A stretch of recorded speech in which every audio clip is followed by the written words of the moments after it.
They say small towns are where peace and community thrive.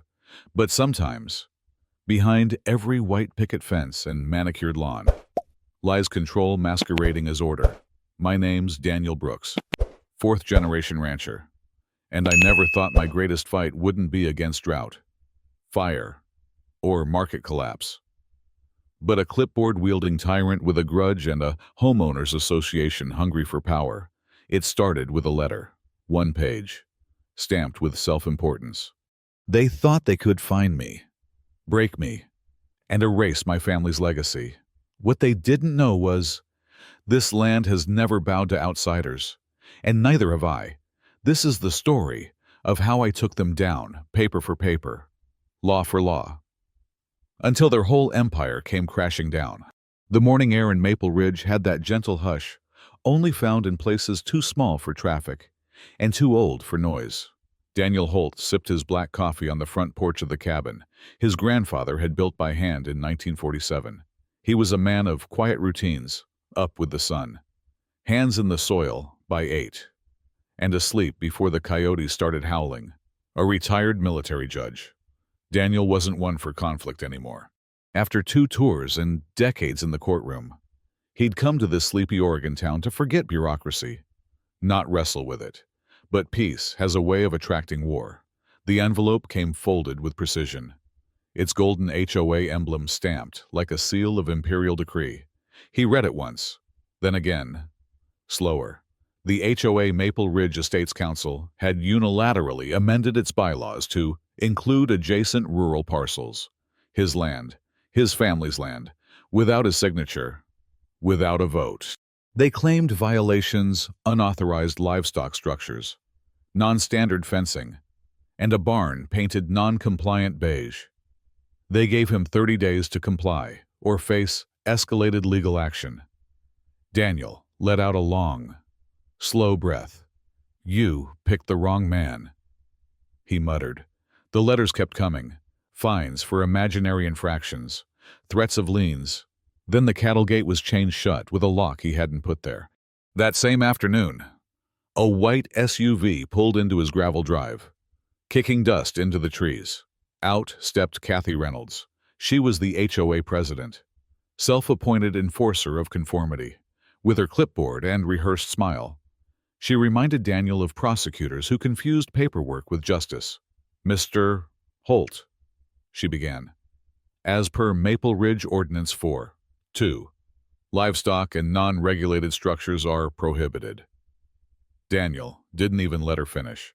"Ma'am," he said flatly, "this land has been in my family longer than your HOA's bylaws have been printed.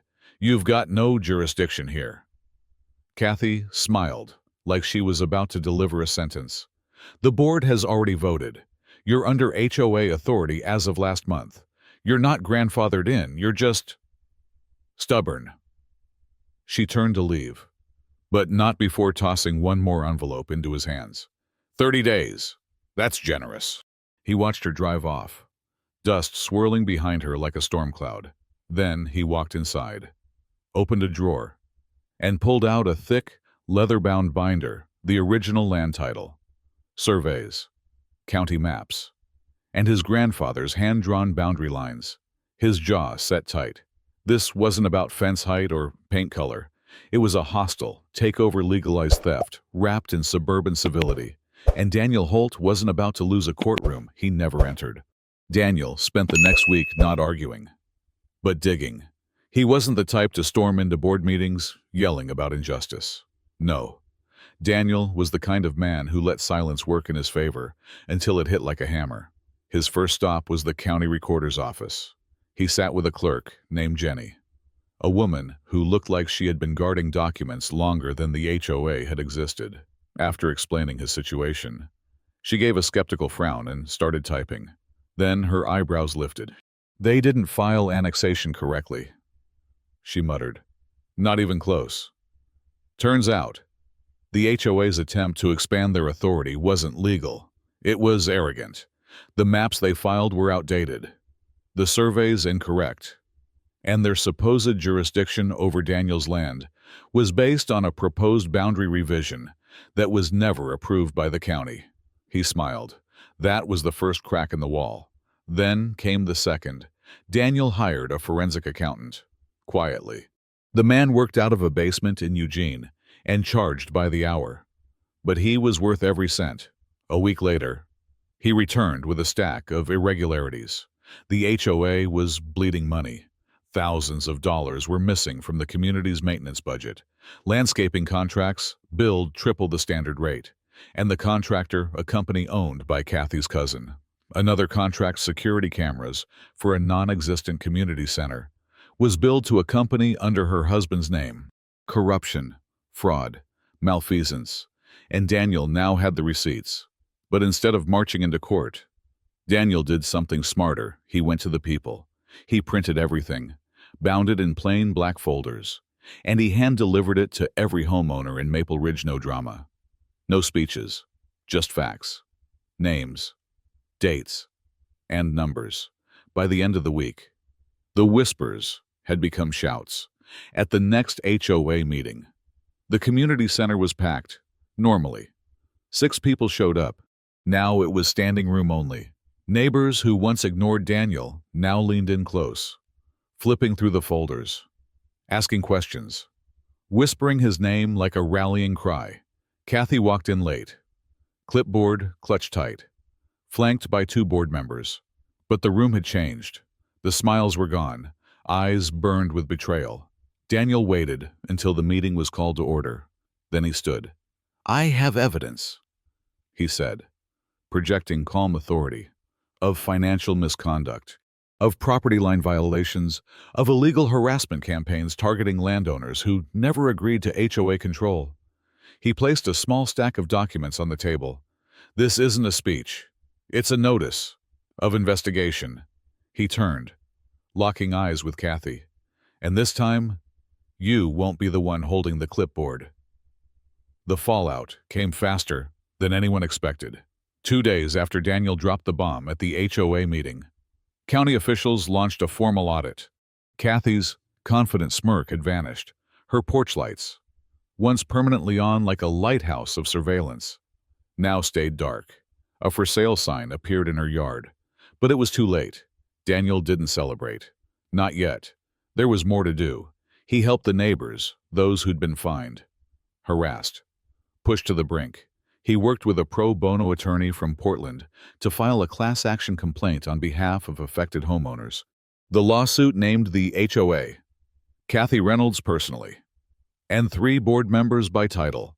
And it wasn't just about harassment now. The forensic accountant found something new, a fraudulent loan application in the HOA's name. Someone, presumably, Kathy had used forged community approval documents to secure a high-interest loan from a shady real estate lender. The money was never used for the neighborhood. It was traced to a luxury SUV, a failed day spa venture, and a down payment on a beach house in California. When that information hit local news, everything broke. Reporters swarmed Maple Ridge. The HOA was placed under emergency receivership by the county. Kathy Reynolds was arrested on charges of fraud, embezzlement, and falsification of public records. She was led out of her house in handcuffs, her robe clashing with her designer sunglasses. The woman, who once controlled everyone's lawn height, was now being told when she could use a phone. The rest of the board resigned within 24 hours. The HOA as an institution collapsed. Daniel stood back and let it happen. He didn't gloat. He didn't make speeches.